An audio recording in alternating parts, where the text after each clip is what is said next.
नमस्कार साथियों, आदर्श परिवार निःशुल्क ऑनलाइन कोचिंग क्लासेस की इंटरनेशनल इंस्टीट्यूशंस अंतर्राष्ट्रीय संस्था सीरीज़ में आपका स्वागत है। इस सीरीज़ में आज हम बात करेंगे सार्क देशों के बारे में। सार्क का पूरा नाम south Asian association for regional cooperation है, जिसे हिंदी में दक्षिण एशियाई क्षेत्रीय सहयोग संगठन कहते हैं।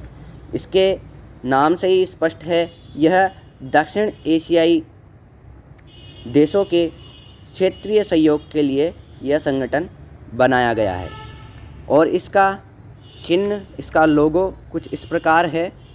चलिए बढ़ते हैं आगे, जानते हैं इसकी स्थापना कब हुई थी। सार्क का गठन 1985 में 7 दक्षिण एशियाई देश बांग्लादेश, भारत, पाकिस्तान, नेपाल, भूटान, श्रीलंका तथा मालदीव ने मिलकर किया था। और 2007 में अफ़गानिस्तान के प्रवेश के उपरांत इसकी सदस्य संख्या 8 हो गई।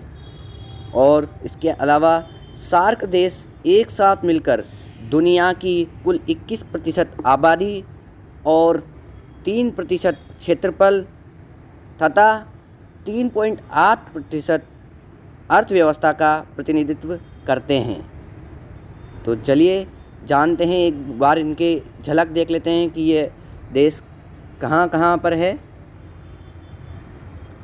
जैसा कि आप पहले स्लाइड में देख सकते हैं, इसमें पहला देश है मालदीव। यह मालदीव कई सारे छोटे छोटे द्वीपों से मिलकर बना है। इसमें कई सारे द्वीप है। इसके अलावा श्रीलंका, भारत, पाकिस्तान, अफ़गानिस्तान, नेपाल, भूटान, बांग्लादेश, यह देश इसमें शामिल है। जैसा कि आप इस चित्र में देख सकते हैं, इसमें भारतीय उपमहाद्वीप के समस्त देशों के साथ अफ़गानिस्तान, श्रीलंका और मालदीव, जो कि भारतीय उपमहाद्वीप में नहीं आते हैं, वो देश भी शामिल है। परंतु ये एशिया के दक्षिण में स्थित है, इसलिए इनको दक्षिण एशियाई देश कहते हैं। और इन्होंने मिलकर एक ऐसा सहयोग के लिए संगठन बनाया, जिसे दक्षिण एशियाई क्षेत्रीय सहयोग संगठन कहते हैं। तो आप इस प्रकार देख सकते हैं कि यह देश हैं जो सार्क में सम्मिलित हैं। चलिए आगे बढ़ते हैं, जानते हैं सार्क का उद्देश्य क्या है। सार्क के चार्टर में इस संगठन के निम्न उद्देश्य बताए गए हैं। नंबर पहला, सबसे प्रमुख, दक्षिण एशिया में आर्थिक विकास को बढ़ावा देना और दक्षिण एशिया के लोगों के कल्याण के लिए मिलजुल कर कार्य करना, लोगों को गरिमापूर्ण आजीविका के लिए साधन प्राप्त कराना और आत्मनिर्भरता के लक्ष्य को प्राप्त करना सार्क का उद्देश्य रहा है। चलिए जानते हैं सार्क ने अपने कार्यकाल में क्या क्या उपलब्धियां प्राप्त की हैं। अपनी स्थापना के उपरांत सार्क अपने अपेक्षित लक्ष्य को प्राप्त कर सकने के लिए नहीं रहा, अर्थात इसने जो लक्ष्य की उपेक्षा इससे की गई थी उनको तो प्राप्त किया ही, पर इसके अलावा और भी कई लक्ष्यों को इन्होंने प्राप्त किया है, जो कि निम्न है। 1992 में सार्क वीज़ा एक्सप्रेस की शुरुआत की गई थी, जिसका उद्देश्य सार्क के महत्वपूर्ण व्यक्तियों को बिना कठिनाई के वीज़ा उपलब्ध करवाना है, ताकि वे आसानी से इन देशों में आ जा सके, निवेश और व्यापार कर सके। इसके अलावा 1 जुलाई 2006 से SAPTA south Asian free trade area, दक्षिण एशियाई मुक्त व्यापार क्षेत्र को लागू किया गया था, जिसका उद्देश्य सीमा शुल्क दरों में उल्लेखनीय कमी लाकर सदस्य देशों के बीच वस्तु एवं सेवा व्यापार को सरल बनाना है, यानी ट्रेड्स पर लगने वाले जो कर, सीमा शुल्क जो लगते हैं उनमें कमी लाकर व्यापार को बढ़ावा देना इसका साप्टा का उद्देश्य रहा था। इसके अलावा सार्क के द्वारा कई क्षेत्रों में पुरस्कार भी दिए जाते हैं, जैसे सार्क साहित्य पुरस्कार, सार्क युवा पुरस्कार आदि। चलिए चलते हैं आगे। भारत एवं सार्क।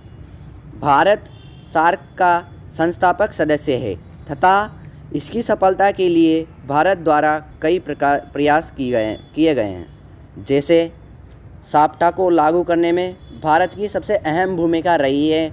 इसके अलावा सार्क आपदा प्रबंधन केंद्र, यह भी भारत में ही है, गुजरात में। सार्क गवर्नमेंट सेंटर की इसकी भी स्थापना भारत में ही की गई है। चलिए चलते हैं आगे। सार्क के समक्ष चुनौतियाँ। अब हम जानेंगे कि सार्क के समक्ष चुनौतियाँ क्या है। जो अपने उपेक्षा किए गए लक्ष्यों को प्राप्त करने में तो ये कम सफल रहा, लेकिन अन्य लक्ष्यों को तो इसने प्राप्त किया। सार्क को जिन उद्देश्यों के लिए गठित किया गया था उन्हें अभी तक प्राप्त नहीं किया जा सका है। इसके लिए निम्न कारण उत्तरदायी है, यानी कि सार्क को जिन उद्देश्यों को लेकर गठन किया था उन उद्देश्यों को प्राप्त न करते हुए अन्य उद्देश्यों को तो उन्होंने प्राप्त कर लिया, लेकिन जो मुख्य उद्देश्य हैं उसके सामने क्या क्या चुनौती आई जिससे के कारण मुख्य उद्देश्यों को प्राप्त नहीं कर पाया। तो है पहला कारण सबसे प्रमुख है, भारत को छोड़कर अन्य सार्क देशों की अर्थव्यवस्था छोटी है तथा वे एक साथ मिलकर विश्व की अर्थव्यवस्था के 1% का प्रतिनिधित्व करते हैं। सार्क में शामिल देश छोटे छोटे देश शामिल हैं, इनकी अर्थव्यवस्थाएं भी ज़्यादा विकसित नहीं हैं। इसलिए अगर ये पूरे देशों को भी मिला दिया जाए तो सिर्फ विश्व की 1% अर्थव्यवस्था का प्रतिनिधित्व करते हैं। तो ये भी एक प्रमुख कारण है कि अपने लक्ष्य को प्राप्त नहीं कर पाया। इसके अलावा साप्टा के क्रियान्वयन में राजनीतिक समस्याओं का सामना करना पड़ रहा है और भारत और पाकिस्तान के बीच विद्यमान गतिरोध सार्क के सुचारू रूप से कार्य करने में बड़ी बाधा मानी जाती है। इस गतिरोध के कारण वर्ष 2016 में 19वां सार्क सम्मेलन का आयोजन नहीं हो सका था। अगर संगठन के लोग शामिल होकर आपस में बातचीत ही ना करें तो अपने उद्देश्यों की प्राप्ति कैसे करेंगे। हम भारत और पाकिस्तान के बीच में चलते रहते विवादों के कारण सार्क का विकास नहीं हो पाया है। यह भी एक चुनौती है जो सार्क के समक्ष आती है। आदर्श परिवार निःशुल्क कोचिंग क्लासेस की ओर से आपको धन्यवाद। फिर मिलते हैं अगली वीडियो में। जय हिंद।